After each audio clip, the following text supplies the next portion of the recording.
Greetings, unsettled souls, and welcome to the Correct Views. Sam I. B. Gangi with you doing political commentary for the Media Speaks. Behind me, Fact Cam. Lest anybody think you're getting opinions on this show. You're not getting opinions. You're getting the correct views, and I'm giving you all of the information that you need to look it up. It's all backed up. It's all true. I'm gonna do a few stories tonight. Not go on as long as I have. I don't know. I don't feel good today. I don't think I'm sick. I don't know. I don't feel good. So I'm gonna do the show, give you the facts, and then I don't know, take mad amounts of vitamin C or something, just in case I am getting it. War on Thanksgiving. Retailers opening day early for Black Friday. Zombie customers to camp outside store for bogus deals on electronic slave goods. Does anybody else besides me absolutely hate the new layout of InfoWars? Alex, this is terrible. What the hell is wrong with you? It's a terrible site. What have you done to your site? It looks awful. I go to Prison Planet now. I hope he doesn't do it to that one. I want to tell people, regular viewers of the show know this. I have a tendency to go to Black Friday. And I'll tell you why. Not because I get up in the morning like a moron or don't have a Thanksgiving. At my other job, I work Monday through Thursday. And I'm a DJ. That means that when I'm working, Black Friday is beginning. It's in full gear when I get off at 2:30, 3 o'clock in the morning. Behind where I work is a massive shopping area.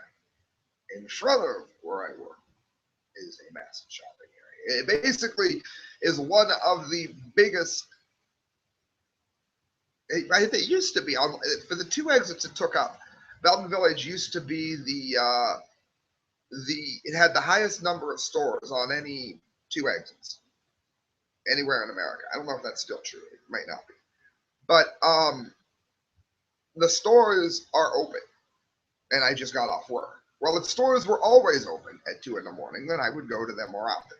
But since they're already there, and I have to go Christmas shopping anyway, I will oftentimes go there. Have I ever saved a lot of money on anything? A time or two, yes. Usually not. But I have nothing against people that go shopping all night long.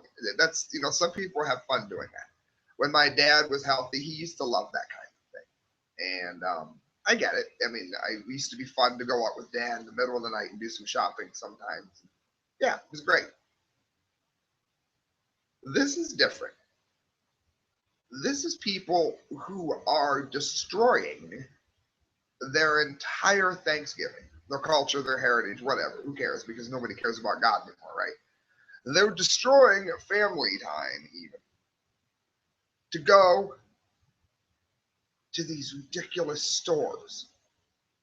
Even if you were saving money, there's something wrong with you if you do this. Listen to this. Thanksgiving is now under attack by retailers who want shoppers and workers to spend the holiday buying and selling electronic slave goods instead of spending time with their families.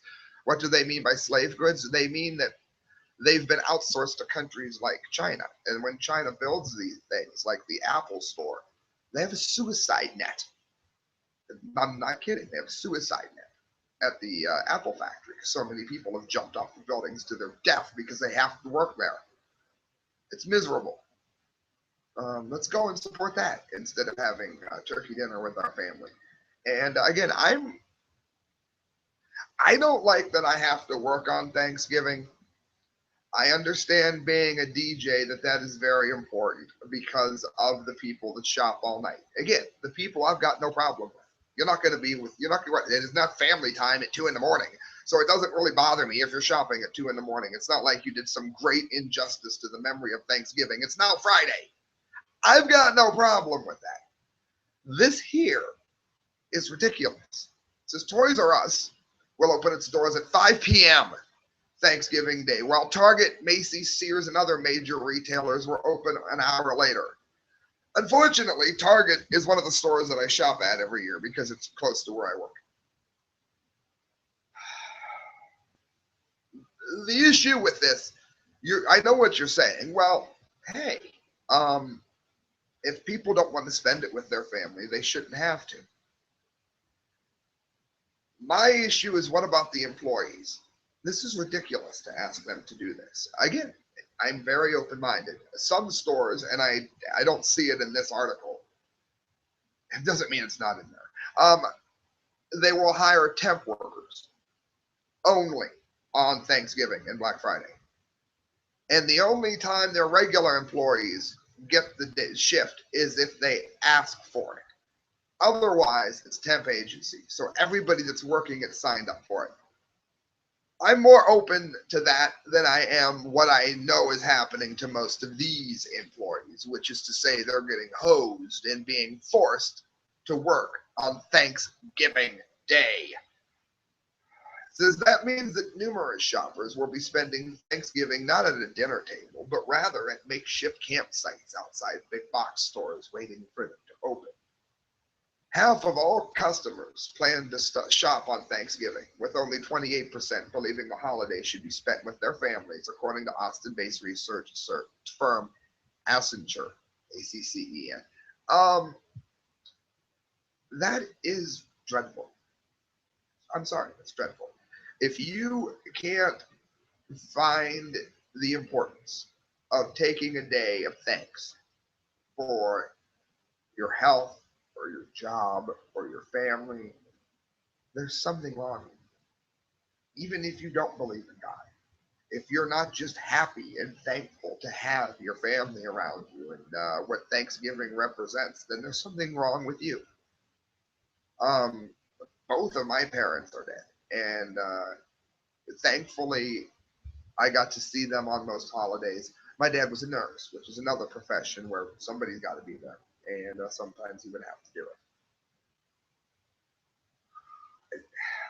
This is ridiculous. Fewer shoppers than in previous years, 28% down from 32 in 2014 and 41% in 13, believe that Thanksgiving should be spent with family versus shopping, the firm reported. It's getting worse and worse, in other words. While shoppers spend Thanksgiving fighting each other over the latest smartphone made in a Chinese suicide factory, the fact is the items on sale were given huge markups in the weeks before Black Friday to make the sales look spectacular in comparison. Black Friday is a hoax. What's that mean? I've got this shirt here, and I like the Sandman. I really do. Some people, it's just a black shirt, and I don't know if they're gonna want it. So I'm gonna go ahead and I'm gonna sell it for $10 in July. However, I need this to look like it really went on sale. So right around Halloween, I'm going to take this $10 shirt and I'm going to make it an $18 shirt, and nobody is going to buy it. However, I'm going to drop it back down to $10 on Black Friday, and you think you just got a deal. Did you get it? Even if shoppers were to score a killer deal on a single product, again, I've lucked into it before, they usually buy it alongside something with a 98% markup, ensuring that the retailers and not the shoppers win in the end. I've always found that to be true as well. Again, it doesn't bother me so much because I have to shop at some time and I'm already awake. It says, and I don't shop at Walmart, so them being 24 hours doesn't help me any. Forget the doorbusters coupons and friends and family deals. U.S. shoppers on the whole will be paying more over the next few weeks than they do the rest of the year. This is from Bloomberg Business, and this is what their studies have shown them about Black Friday sales. Turns out, retail profit margins tend to be higher during the holiday period despite all the promotions. Meanwhile, in China, workers slave away at factories owned by Foxconn and others to keep up with America's demand for these consumer goods, often performing the same monotonous task for over 15 hours straight, no breaks, making $2 an hour. So tell me again how outsourcing is doing great things for our country. Tell me again how it's helping other cultures and that we should keep doing it. Tell me that these jobs shouldn't be in America. Now try to tell me how the hell Donald Trump is wrong. I'm sorry. He's got faults in him. I'm a libertarian. He's more of a dominant conservative. But in any event, that's fine. Something has got to be done about that. And if that something means Donald Trump, then maybe it's time. I mean, really, look at this. These conditions cause many workers to jump to their death from the rooftops of the factories, and like I said, suicide nets now around all the facilities. All these workers wanted enough cash to pay for food and rent and send them at home for their relatives who have less money, CNET reported. It's fair to say that most of them, the only time they're ever hold an iPhone 5 is when they're putting one together. That's what's being supported instead of the historic holiday. And if you don't care about history, your family and friends. Ridiculous, absolutely ridiculous. This is interesting here because in the Target that I shop at is a Starbucks and a Pizza Hut. So far, Pizza Hut hasn't pissed me off, so they're fine this year. Starbucks is not going to get my money at all during any of the holiday season. As a matter of fact, I don't go there very often anyway, but I do sometimes pick up those little Starbucks overpriced coffee in a glass thing. Frappuccinos. I'm not going to go ahead and I can't imagine when I'm going to buy Starbucks again. Kit Daniels wrote this. War on Christmas. Starbucks strips holiday images from coffee cups. It says Starbucks is removing holiday-inspired images from its coffee cups, and another example of political correctness gone amok. It's not bad enough that you can't have a cross on your cup anymore. Now they're not even using a Santa or anything that even alludes to the holiday.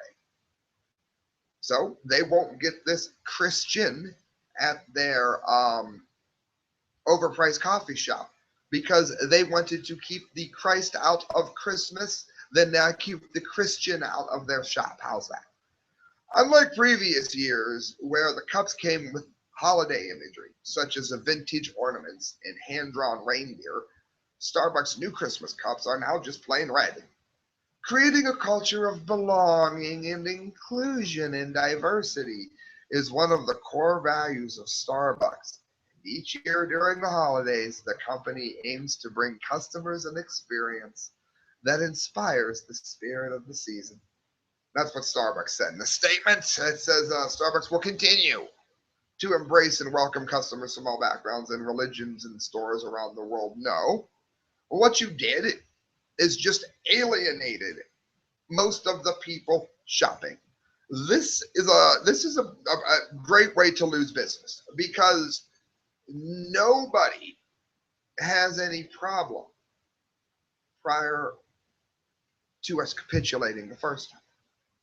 Oh, you agreed to take Christ out of Christmas, but everybody knows it's ornaments. Well, I can't even have ornaments. Do you see where the slippery slope goes, or am I doing this show for nothing? The company also claimed that switching to the plain red cups was a more open way to usher in the holiday. In other words, holiday imagery and references to Christmas aren't politically correct and must be banned. I think in the age of political correctness, we've become so open-minded that our brains have literally fallen out of our head, former pastor Joshua Feurenstein said in a viral Facebook video. Do you realize that Starbucks wanted to take Christ and Christmas off of their brand new cups? A Starbucks employee, Skylar Shelley, even told CBS that people who never come to Starbucks regularly would do so during the holiday season because they wanted the holiday cups. Link right there. If you don't believe me, go look it up. There's a link. You can see that it's true. It's on CBS News. If you believe them for everything else, take it with a grain of salt, I guess. But yeah, all jokes aside, I'm really not much of a pop drinker. I think it's poison. I drink it, unfortunately, with rum more often than I should. And once I'm able to, I'll probably just switch to drinking rum and coffee and eliminate it altogether. Not that coffee is a health food, but it is compared to pop. The issue is sometimes I'll buy a can of Coke or whatever when they have the little Santa Clauses on it. So while I didn't do it with Starbucks, I'll tell you one way to lose my money if you're Coca-Cola, don't do the Santa cans this year. Go ahead and do a Starbucks, and I won't drink any of it. It says Starbucks has been producing the holiday cups since '97, but the decision to nix them follows the company's recent trend to dabble in social justice. Remember when they were trying to have race talks on the side of their cups and people quit going and ultimately got them to pull it off? Well, CEO Howard Schultz needs to hear from all of you listening to this. If you're sick of this, if you're tired of this, then contact Starbucks CEO Howard Schultz and let him know you won't be going there this year, and let him know why. I ended up with a lot of InfoWars articles, which I didn't plan on, but again, a lot of them are sourced on other articles anyway. Update. 7th grade assignment asks students to deny God exists or fail. Now, I'm going to give you a bit of a personal story with this, and I can let you know that this kind of thing happens on multiple levels. When I was in college, I had a English teacher, Tom. I forget his last name. I would so expose him if I could think of it, but he's the English teacher at Stark State College, and we had an assignment, and what I did was I proved the historicity of the resurrection. It's called Risen, the historicity of the resurrection of Jesus Christ. I proved that Jesus Christ rose from the dead without using the Bible to do it. I didn't use the Bible for anything other than to say this is what the Bible said, but I didn't prove it using the Bible at all, and absolutely proved it. Well, he was a very anti-Christian sort of beast. And you want to know what this buzzard did? He gave it a B because I didn't alphabetize the bibliography. Yeah. Fair enough. Then I bet you he wouldn't have done it if I'd have been proven how awesome paganism was. I bet you he wouldn't have done it if I would have done something talking about how awesome Buddhism is. Nothing against Buddhists, but you know what I mean. This happens all the time. And if you don't think it was an amazing piece of work, go ahead and look it up. It's on Amazon. It's by me, Sam Gangi. Look it up. Risen, the historicity of the resurrection of Jesus Christ. It was very well written. It got destroyed because I didn't alphabetize my sources. Well, it looks like it's happening at younger and younger levels now as we take Christmas off of cups. Texas Governor Greg Abbott has announced he is inviting Jordan Woolley, the young girl in the story below, to the governor's mansion in admiration for her courage and conviction. So God bless you, Governor Greg Abbott. Now, make sure your cops quit jabbing people with needles for driving down the street. We might like you. Parents of students at a middle school in Texas are upset after a classroom assignment forced children to deny the existence of God or take a failing grade. Now, again, the science proves creationism. The science does not prove that there isn't a creator. Science is painfully on the side of creationism, which drives atheists crazy. But even the most rudimentary research proves that. And the only people arguing with me are people that just refuse to look at the data and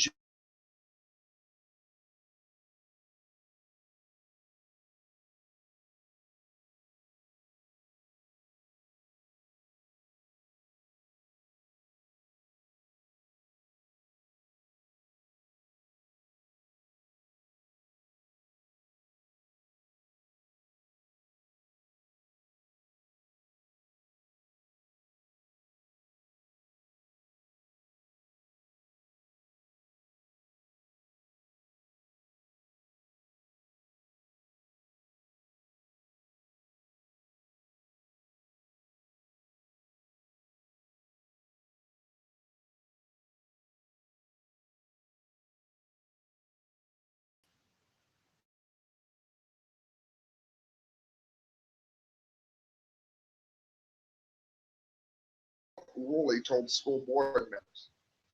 Our teacher had started off saying that the assignment had been giving problems all day, and we were asked to take a poll to say whether God is fact, opinion, or myth, Woolley said. Well, what happened to the separation of church and state? You could argue even if you don't believe in Christ. Let's go down this rabbit hole for a minute. Atheists, Satanists, give me your ear again. If you want the separation, church and state, then shouldn't this teacher in this school be drilled for bringing God into the classroom?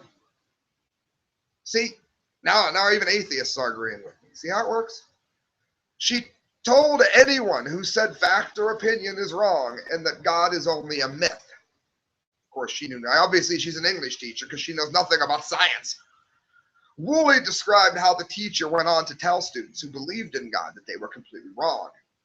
Whenever we asked why, we were led to believe he was true. If he is untrue, she said to ask our pastors, Woolley.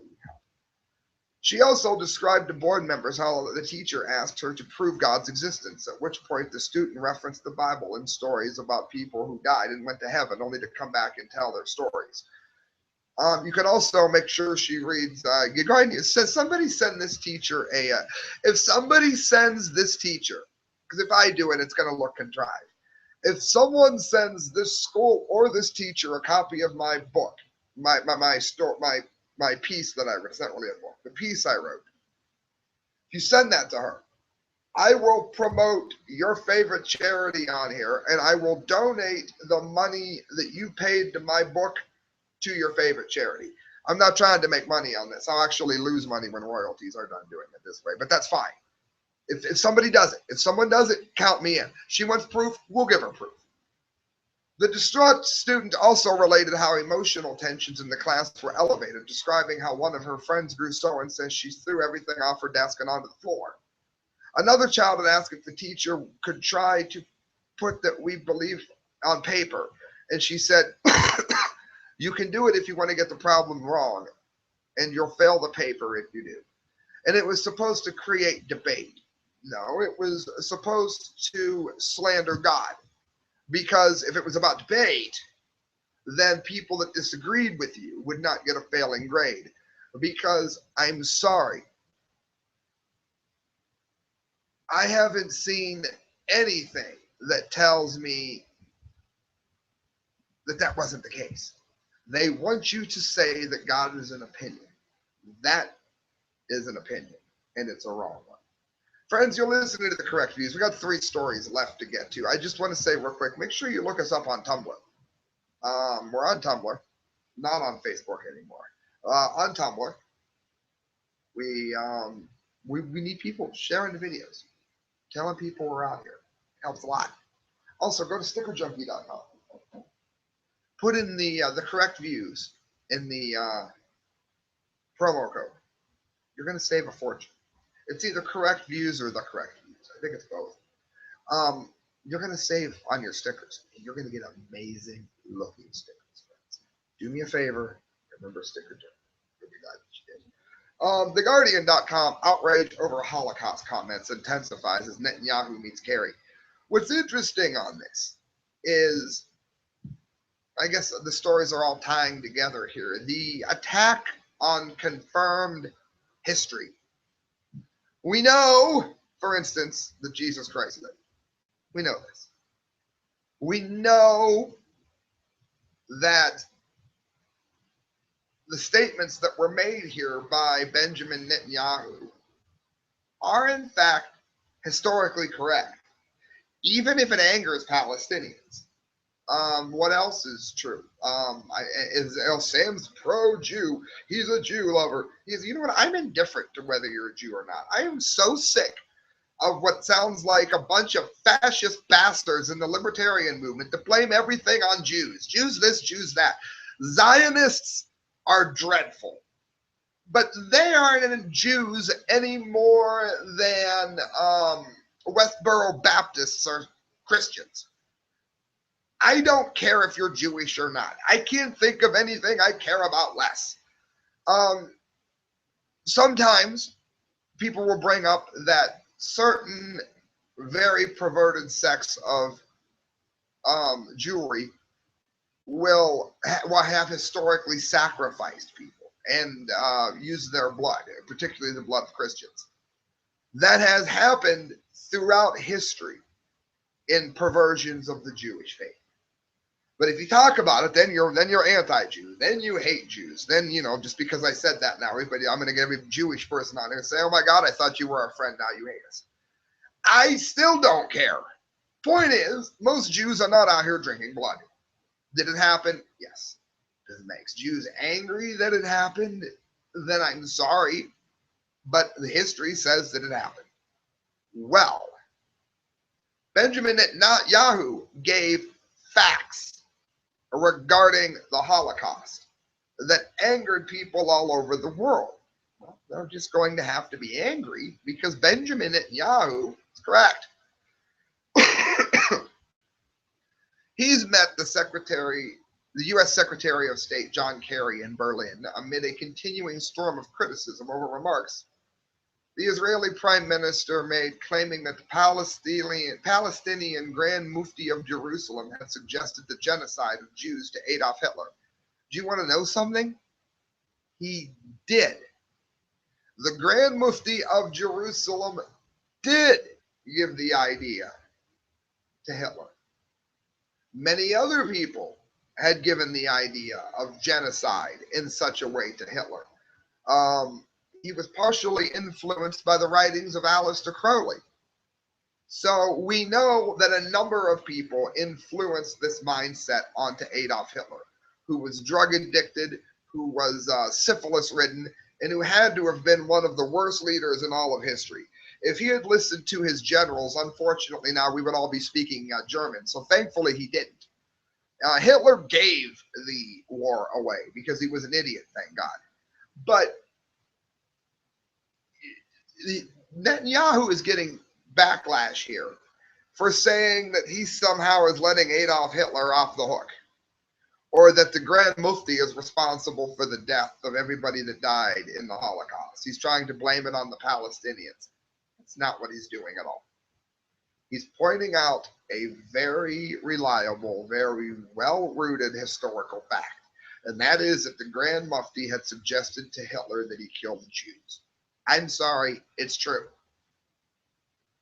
So Netanyahu tried to roll back on his remarks that Hitler had been persuaded to initiate the Holocaust by the Second World War Palestinian leader, which he made in a speech to the World Zionist Congress. Well, that's because what they were saying was that, again, that he was persuaded by the Palestinian leader to do that. That's not what Netanyahu said. What Netanyahu said was he was one of the people who suggested it to Hitler. It was still Hitler's idea. He didn't need much persuading. Again, Aleister Crowley and other people he had already read and had this in his mind to do. If you read Mein Kampf, you can see that he had thought about it prior to meeting the Grand Mufti. That is very much true. The Grand Mufti did not give him the idea, but he did reinforce the idea that he was already leaning towards. That is historical fact, friends. Instead, historians and media commentators continued to weigh in helping cause Holocaust denialism. That's not true at all. Look, point is, that is exactly what the Grand Mufti did. He suggested that Hitler killed the Jews. Hitler didn't want to exterminate the Jews at the time. He wanted to expel the Jews, said Netanyahu. That is true. And Haj Amin al-Hassini went to Hitler and said, if you expel them, they will all come here to Palestine. According to Netanyahu, Hitler then asked, well, what should I do with them? And the Mufti replied, burn them. I'm sure that he did. I mean, there has been no love lost there forever. There have been instances where Israeli people have done dreadful things to innocent Palestinians. I get it. That doesn't change historical record. What happened to sex? Paul Craig Roberts. Western civilization is in collapse. We have way too much sex everywhere you look. However, the sex that quote unquote matters is experiencing problems here. Hear me out on this. This is odd. Every public and private institution in every Western country, with the sole exception of Iceland, is corrupt. Government at every level is corrupt. The courts and judicial systems are corrupt. Justice is non-existent. Financial systems are corrupt. It goes on and on and on and on. But it said not all corruption is money motivated. Spiritual corruption is all over. We're seeing that obviously everywhere we look. Well, listen to this. It said, what we're experiencing with sex, he remembers when sex was romantic. And again, I am not the most sexual, moral person that ever lived. I may be one of the most sexually immoral people you've ever heard talk. You know what? still scoop up my wife and make love to her more often than I do anything kinky. Um, I I don't I don't buy into this idea that it's somehow how do I want to word this too? I don't buy into this idea that sex is a one trick pony, as it were. But listen to this. This is bothersome. Apparently, the days of romantic sex are gone. Today, sex is about two people or more getting each other off. Sex has been reduced to an orgasmic act. The Ashley Madison website, where wives and husbands sign up for extramarital sex with strangers, testifies to the purely orgasmic character of sex today. And again, if you're a couple that's a swinger, then you don't want to make love to the third person. That's going to be a problem. That's a very bad idea. But why are we treating everybody we're with as if they were a fling in the middle of some fantasy that you're finally getting to live or relive? Why is it that that's now become the be all of sex? It said an article in Cosmopolitan explains sex is fun. If it weren't, we would never bother leaving the house to meet new people to have sex with, and we'd all just masturbate instead. But what this person is saying is that that's all anyone cares about. And I've seen this to be the case. It's a very narcissistic drive. And again, have I ever had sex just because it felt good? Yes, I have. That's not even what this article is talking about. This article is talking about this being the epitome of what sex is now in the West, in America, in the Western civilized world, if you want to call it that. How to get your man hard and keep him coming back for more in Cosmopolitan articles. And it talks about them pushing BDSM culture. Well, a lot of that's because that stupid book was sold. But this was a lot more bothersome to me, where it says that Playboy magazine has announced that it is ceasing the publication of photos of nude women. The ambiguity of pornography has destroyed the thrill and excitement of the female body and made such images passe. Men are being desensitized, and the female body is losing arousing power.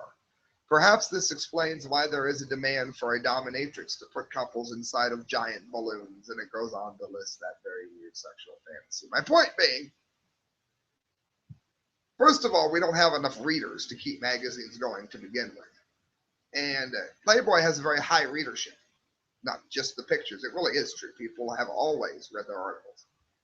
Well, they're now taking the nude pictures out so that they can continue to exist and sell because nobody reads anymore. And they're not putting the nude pictures in because they're going to get more people just from the readership than they will from the pictures, because people don't care about seeing artistic nude women anymore. They care about porn. They care about, watching really weird sex. And again, I've got nothing against any of that. But I have something against this. Somehow, the very the artful side of sex is gone. That's why strip clubs now are all about twerking. There's no art in them. There's very rarely burlesque shows. There's very rarely sex plays and all the fun stuff that used to be in it. Now it's just, can she twerk and what can I get away with her? And I see that all the time, and it's bothersome. It's very, very bothersome. It says women experience the gift of orgasm more readily through clitoral stimulation. And he goes on to complain about shaving. I don't give a damn about shaving. Who cares? Feminism taught women promiscuity so that no man wants to marry them because so many of the wedding guests have already slept with the bride. Promiscuity brought female empowerment. The woman can now be on top and set the pace while the man restrains himself by thinking of distracting subjects. If he can last long enough and she can get off, then he's a fantastic lover. The emotional side of sex, with its components of love and commitment, is still present, just in the background. Sex is about pleasurable physical feelings. And he goes on, you can read the rest of it from there. We've covered the sex dolls all the time. I was the one who said they should not be banned in the UK. If you want to have sex with a sex doll, then whatever. Not that weird, friends. But okay, whatever. Maybe it should look like Tawny Katine in Witchboard or something. All right, friends, I'm being facetious, but you get the point.